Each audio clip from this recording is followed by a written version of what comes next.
C'est l'heure du Check Info avec toi Marion et aujourd'hui on fait le point sur ce qui s'est passé à Dijon. Et ouais, parce que vous avez forcément vu passer ces snaps et ces tweets avec les hashtags Dijon et Tchétchène partagés des milliers de fois. Pourquoi ? Eh bien parce que depuis vendredi, le quartier des Grésilles assiste à une démonstration de force largement mise en scène sur les réseaux par des hommes se présentant comme Tchétchènes qui expliquent que le 10 juin dernier, un jeune de leur communauté âgé de 16 ans aurait été lynché par deux dealers de 25 et 30 ans, un jeune qui serait encore à l'hôpital.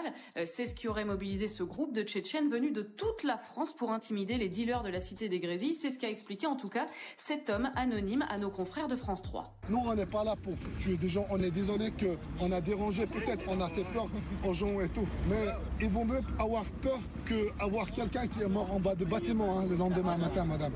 Voilà, en gros, ils veulent faire la police et la justice eux-mêmes. Au final, il s'est passé quoi alors ? Alors vendredi soir, on a d'abord eu plusieurs dizaines d'hommes qui se sont rassemblés place de la République vers minuit avec cagoules, barres de fer, battes de baseball, couteaux ou encore marteaux. Plusieurs vidéos montrent qu'ils ont attaqué un bar à chicha.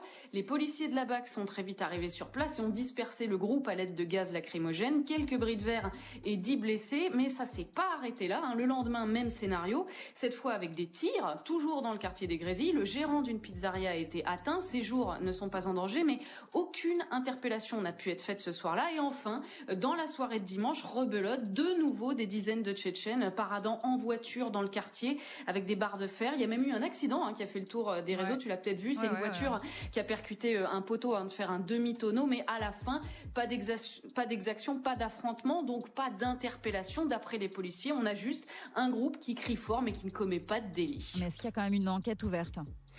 Oui, pour tentative de meurtre en bande organisée, dégradation et incitation à la violence. Mais hier, la priorité, elle était surtout au retour au calme, avec un gros renfort de 40 CRS et 60 gendarmes mobiles, puisque les Tchétchènes sont partis dimanche, mais que des jeunes prétendant faire de l'autodéfense ont incendié une voiture, des poubelles et caillassé une équipe de journalistes. Bilan, 4 interpellations cette fois. Et c'est ce que reprochent les habitants aux autorités, le fait d'avoir été abandonnés pendant 3 jours, sachant que ce qui s'est passé n'est pas spécifique à Dijon. À Nice aussi, un groupe tchétchène a débarqué dimanche en expédition punitive, là aussi contre des dealers. Même chose à Troyes il y a quelques semaines, ou encore à Rouen, des villes dont les maires déplorent tous un manque d'effectifs policiers pour leur quartier. À Dijon, vendredi soir, ils étaient 8 en faction en centre-ville face à 140 hommes cagoulés et armés. Move Radio, Hip Hop Nation.